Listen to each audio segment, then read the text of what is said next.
All right. We will finish up with patience. You have been very patient so far. So we're talking about patience with disease and infirmities. And now finally, patience in temptation. St. James says, "Blessed is the man that endureth temptation, for when he hath been proved, he shall receive the crown of life, which God has promised to them that love him." St. Peter said, "Brethren, be sober and watch, because your adversary the devil, as a roaring lion, goeth about seeking whom he may devour. Whom resist ye strong in faith." It's from Compline.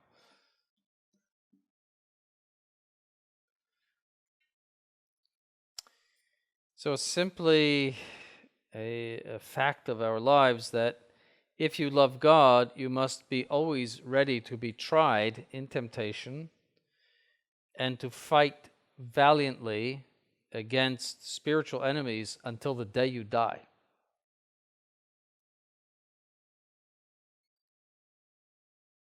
That is an indispensable part of the spiritual life.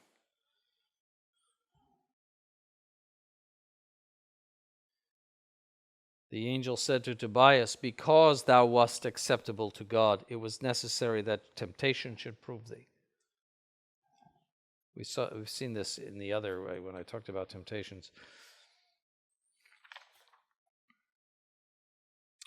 The Imitation of Christ says, "When a man of good will is troubled or tempted or afflicted with evil thoughts, then he better understand what need he hath of God, without whom he finds that he can do no good. Then also he laments, he sighs, he prays by reason of the miseries which he suffers. Then he is weary of living longer and wishes death to come, that he may be dissolved and be with Christ. Then also he will perceive that perfect security and full peace cannot be found in this world. No man is so perfect and holy as to not have sometimes temptations. We cannot be totally without them. Temptations are often profitable to a man, although they be troublesome, for in them a man is humbled, purified, and instructed. All the saints have passed through temptations and tribulations, and have profited by them, and they who could not support temptations have become reprobates and fallen away. There is not any order so holy, nor any place so retired, where there are not temptations and adversities. As long as man lives, he is never entirely secure from temptations, because we have within us the source of temptations, having been born into concupiscence. When one temptation or tribulation is over, another comes on, and we shall always have something to suffer, because we have lost the good of our original happiness. Many seek to fly temptations and fall more grievously into them. By flight alone we cannot overcome, but by patience and true humility we are made strong than all of our enemies. He who only avoids them and does not overcome them will profit little. Nay, temptations will soon return, and he will find himself in a worse condition than before.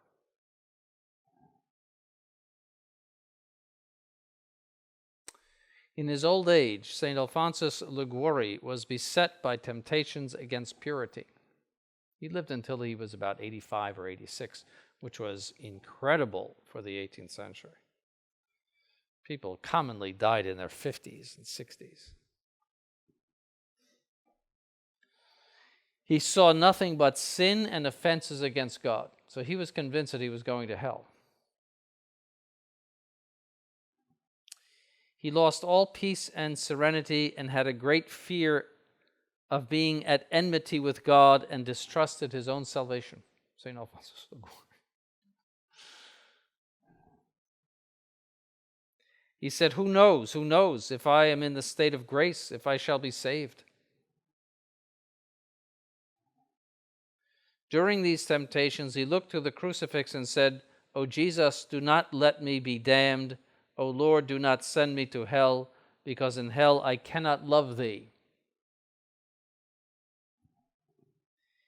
He had to endure the rebellion of his senses, as well as thoughts of vanity, presumption, and incredulity. Temptations against the faith. There was not a single mystery against which he did not have temptations. St. Alphonsus Liguori, who wrote the most magnificent spiritual works. So you shouldn't get discouraged by temptation, but you need to fight them and endure them.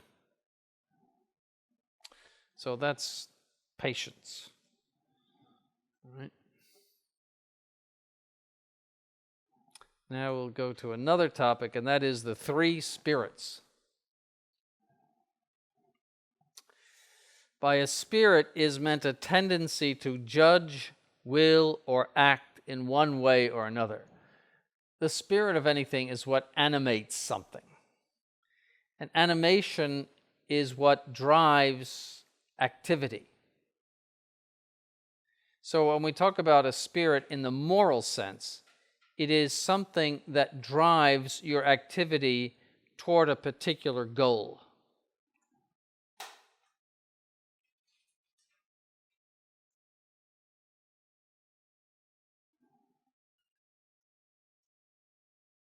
So we might say that someone has a spirit of contradiction, if he's always contradicting people.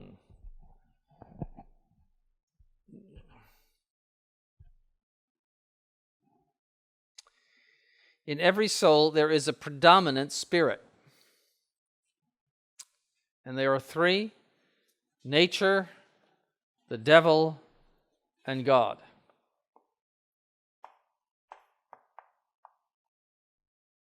So the spirit of nature, the spirit of the devil, and the spirit of God.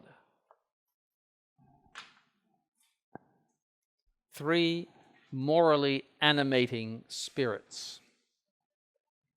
Now, you should never judge yourself or anyone else based on one or two isolated acts, because a person who has the Spirit of God can, through an occasional sin, betray a spirit of nature or even the spirit of the devil, an occasional fall.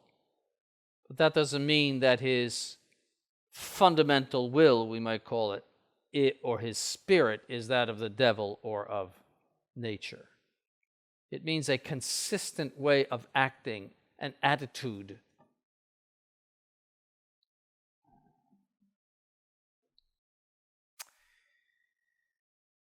An evil spirit in a man manifests itself eventually. St. Thomas says that it is seen when the evil person does not have time to deliberate and is called upon to do things spontaneously.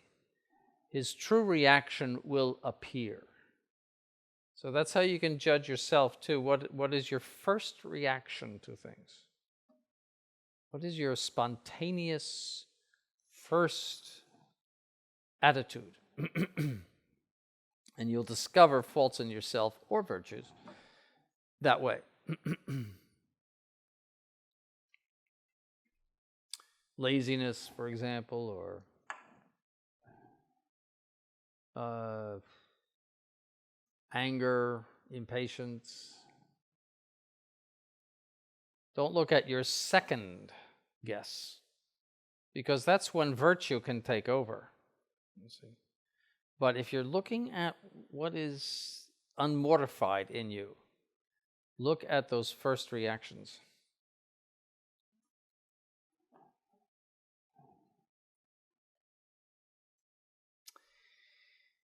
Men show their character when they cannot attain what they desire.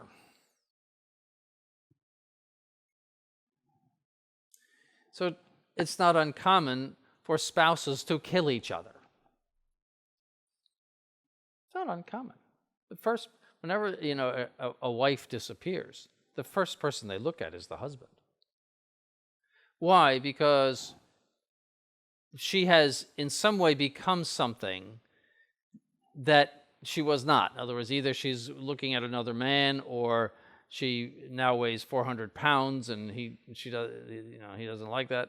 There's something that he does not have anymore. You see, he cannot attain his object. So an evil person is going to just do away with her.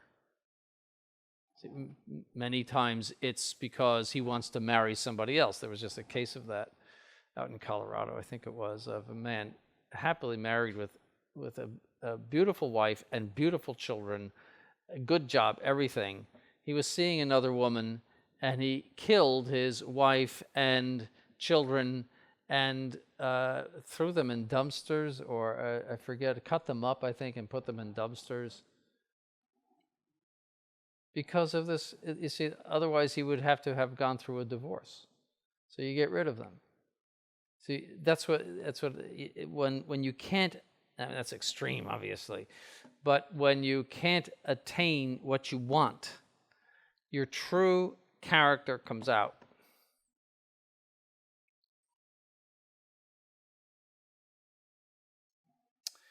Or when you have already attained it. So when a man achieves power, he shows himself to be what he is. That was true of Urban VI, who was the pope who I think it was Urban, the pope that came back to Rome. He was elected, and then he was just, the picture of virtue as a cardinal.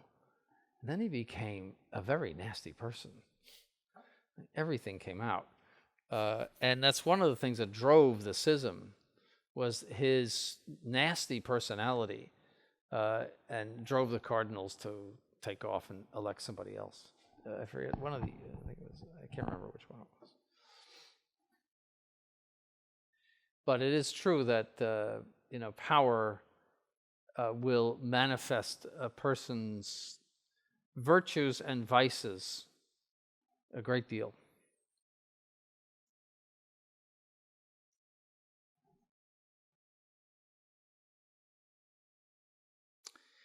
A tree is known by its fruit, and if our fundamental will is good, our fruit will be good. So the spirit is the fundamental will, in other words, how you are fundamentally oriented.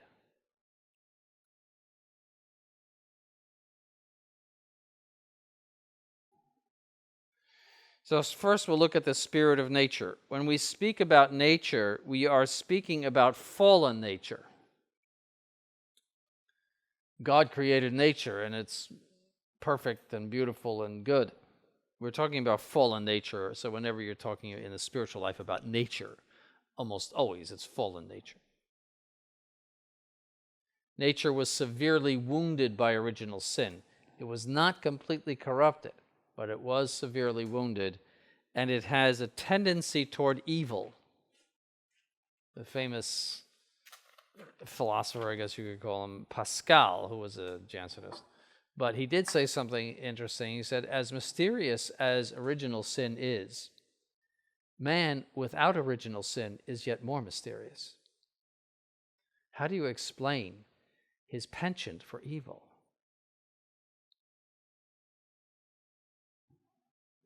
So these are the signs of the spirit of nature. It detests mortification and humiliation. Detests it.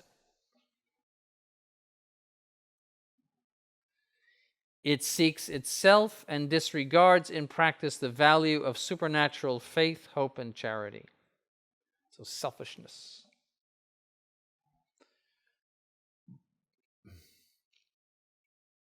It always seeks pleasure, not only in natural things, but also in the life of piety. So it's looking for the consolations of prayer, even in, it's always looking for a feel-good. It's something that makes you feel good in prayer and in the spiritual life. It doesn't tolerate well what they call the aridity and the all of the trials that lead you into the higher levels of spiritual life. And so they easily become retarded souls because they stop.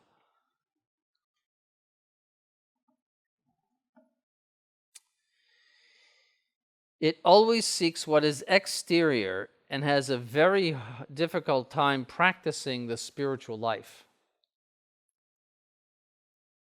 So it's very conscious of how it is seen, what others think. So there's a tendency to hypocrisy in it, to do things that would have other people think that you are virtuous.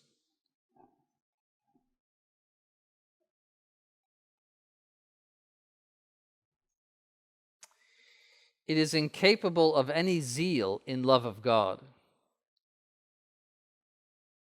The only zeal it knows is the pursuit of its own egoist aims.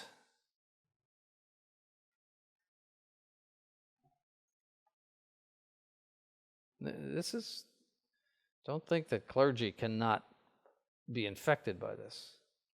There are many clergy, in the past who were extremely ambitious with the idea of getting honors, become a monsignor, become the bishop of the diocese, and would do all sorts of obsequious things in order to rise to that. It was not uncommon.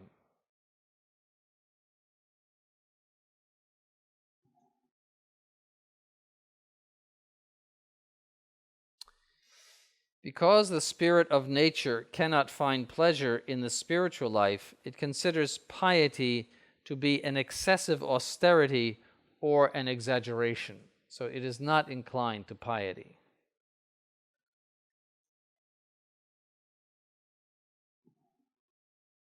It declares that one must follow the middle course between perfection and evil. So don't overdo it.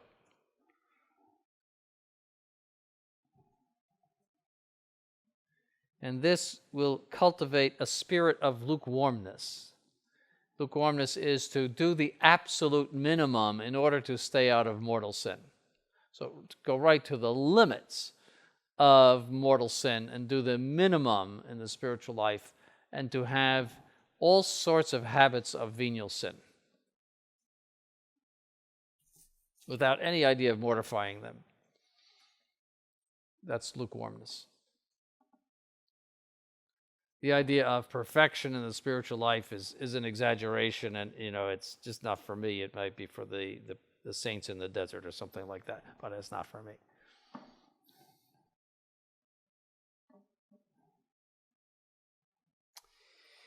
He judges everything from the individual point of view and not God's point of view.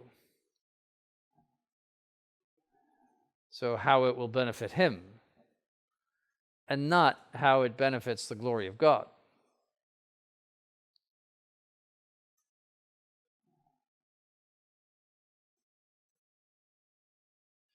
All of his judgments and actions flow from the pursuit of purely natural ends at the expense of supernatural ends.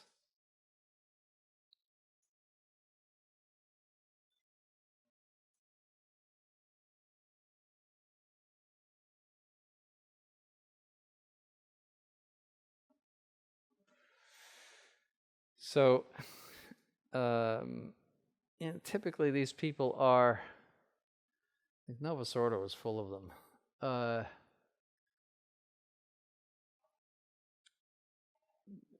Priests who will neglect their spiritual lives but be very popular with the people, people priests, and shaking hands and smiling, and see, that is so typical of the spirit of nature.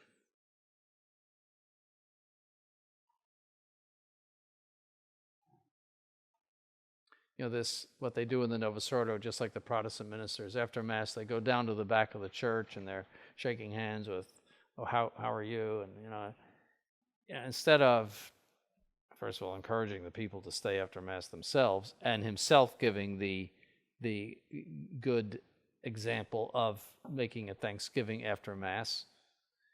It's press the flesh, as they call it, the shaking hands and interacting with. It's typical of the spirit of nature. And this is what the supernatural calls for everybody to be, particularly if they have received communion, to be on their knees praying after Mass. That's the supreme moment of the spiritual life, because heaven is the beatific vision, union with God. The closest thing that you come to heaven in this life is Holy Communion. So it's the supreme moment of the spiritual life. It is the most important time to pray. It is not the time to go chat with people about really nothing. How's your dog? It's things like that.